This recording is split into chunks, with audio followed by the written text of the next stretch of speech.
Saludos amigos. Se suele decir que la juventud es una enfermedad que se cura con el tiempo. Los tratamientos son diversos en función de cada una de las personas.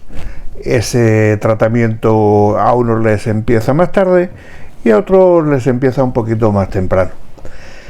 Yo he sido de estos últimos, de los que el tratamiento de la juventud y de sus idearios e ideales pues comenzó a tratarse bien temprano.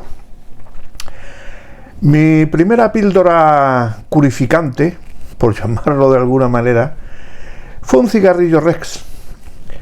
Sí, un cigarrillo que me apetecía fumarme en aquellos tumultuosos tiempos del año 76. Aquel año yo estaba terminando mi carrera y el ambiente universitario, pues como todos sabéis, era convulso y bastante alborotado. Uno de aquellos días en los que de continuo se estaba de huelgas, de asambleas, de todo tipo de follones, pues se convocó una asamblea, digamos, ordinaria o especial entre estudiantes y trabajadores. Como es de suponer, el auditorium estaba a rebosar. Bueno, con deciros que estábamos entre fila y fila de butacas, pues estábamos de dos en dos. Entonces, bueno, pues como en todos esos tipos de asambleas, se hablaban los estudiantes, hablaban los dirigentes obreros, todo el mundo pidiendo huelga, todo el mundo pidiendo manifestación, que había que salir a la calle Larios a romperse la crisma con los grises, y todo aquello estaba bastante enardecido. Y yo, como ya estaba un poco cansado de tanto parleteo, me salí a fumar un cigarrillo Rex, porque entonces era lo que yo fumaba. Me paré en las escalerillas de acceso a la facultad y, estando allí tranquilamente fumando mi cigarrillo, oí a mis espaldas a la llegada de dos señores que iniciaron una conversación también pitillo en ristre, y en el que ellos, hablando entre sí, por supuesto sin pensar que yo les oía, se dijeron: bueno, esto ya está listo, vámonos a tomar una cerveza y mañana será otro día. Me di la vuelta para ver quiénes eran aquellos caballeros que ya lo tenían todo listo, y me veo que eran dos de los representantes sindicales que habían estado enardeciendo a los muchachos de la facultad y a los trabajadores que habían ido. Entonces ellos cogieron el camino, por supuesto en sentido contrario al de la calle Larios, que era donde presumiblemente se iba a iniciar la manifestación. Aquello me dio que pensar y yo me dije: ¿qué ocurre aquí? ¿Cómo es que estos dos hombres, que son los que han alentado a todos estos jóvenes, o y no tan jóvenes en el caso de los obreros, se quitan de en medio a la hora de que puede haber palos con los grises, que ya se estaban escuchando las sirenas cerca del campus de la facultad? Y me dije: ya está, estos nos han engañado. Y fue una gran decepción que me acompaña desde entonces y que me dio a entender que no hay que fiarse en cuestiones políticas pues de nadie, porque todo el mundo va a sus propios intereses. Los intereses de aquellos dos sindicalistas eran armar follón, que hubiera algún herido para buscar una excusa con la que enardecer aún más los ya calientes ambientes laborales y estudiantiles que por aquella época se tenían. Yo después ya terminé mi carrera y me fui a hacer la mili, pero aquel run de aquellos dos individuos que sin ningún tipo de pudor ni de reparo habían embaucado a aquellos muchachos jóvenes e ilusionados con cambiar un sistema dictatorial a un sistema democrático, aunque ello pasara por llevarse algunos latigazos de los llamados grises, me rompió mucho los esquemas. Si el que va con una teórica ideología de libertad, de democracia, lo primero que hace es mentir y engañar, yo difícilmente ya a partir de aquel momento me creí nada de lo que me contaran.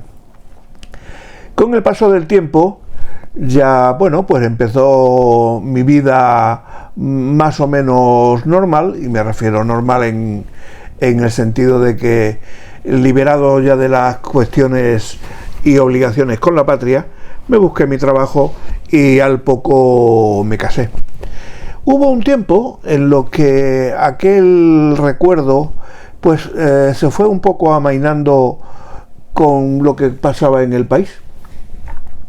El país aparentemente estaba entrando en una época, digamos, diferente de nuestra historia, una época más o menos tranquila, evidentemente no alejada de lo que suponía todo un cambio político y social como se estaba llevando a cabo en aquellos momentos. Pero tras aquel 23 de febrero las cosas parecía que se iban organizando y medio funcionando, y España pues gozaba un sistema bastante aceptable de libertad y un grado de democracia bastante sustancial. No pasó nada cuando en el año 1977, cuando muchos se estaban llevando las manos a la cabeza por la regularización o la legalización del Partido Comunista de España, pensaban que aquello iba a ser la debacle. Bueno, no fue tal debacle ni nada por el estilo. Las cosas fueron yendo por su cauce de una forma, bueno, digamos que bastante aceptable. Pero llegó un momento en que todo aquello se rompió. Todos aquellos hombres que dieron un paso adelante, gente de muchísimo talento, de gran preparación, no solo intelectual, sino política, pues fueron fagocitados por una serie de individuos que se apoderaron de los partidos políticos y se hicieron dueños de todo el cotarro. Todos los que vieron lo que se venía encima y que su trabajo no iba a haber servido de nada, dieron un paso atrás y se retiraron. Se retiraron porque vieron que su esfuerzo frente a quienes en aquel momento estaban tomando las riendas del país y de los partidos, pues no merecía la pena luchar contra ellos porque no iban a conseguir nada bueno. Y a medida de que se fueron retirando las personas de valía, fueron llegando pues toda una serie de advenedizos que, bueno, a cada uno a su manera, pues fue forjándose un porvenir a costa de repetir lo mismo que hicieron aquellos dos sindicalistas que a mis espaldas en las escaleras de la Facultad de Económicas en el año 76 lanzaban a la gente diciendo una cosa para luego irse a tomar unas cañas tranquilamente, mientras los demás tenían que comerse toda aquella bazofia que les habían echado por encima. En fin, desgraciadamente aquello no solo no mejoró, sino que cada día fuimos a peor y nuestro país está en una situación que pudiéramos denominar triste y deplorable. Yo tengo la esperanza, poca eso sí, de que en algún momento alguien de esos hombres de valía que aún hay en España traten de dar un paso adelante. Pero mucho me temo que las redes están muy bien urdidas y que va a ser muy complicado, por no decir imposible, que nadie pueda hacer cambiar a todos aquellos que ya han hecho de la mentira y del desfalco a los españoles su forma de vida. En fin, como ya decíamos, en la próxima seguiremos hablando, como decían los humoristas típicos, el próximo día hablaremos del gobierno. Desde aquí un saludo para todos de Cantaclaro y esperemos que en nuestro próximo comparecencia podamos hablar de cosas mucho más alegres, aunque las oportunidades no son demasiadas. Un saludo y hasta la próxima, amigos.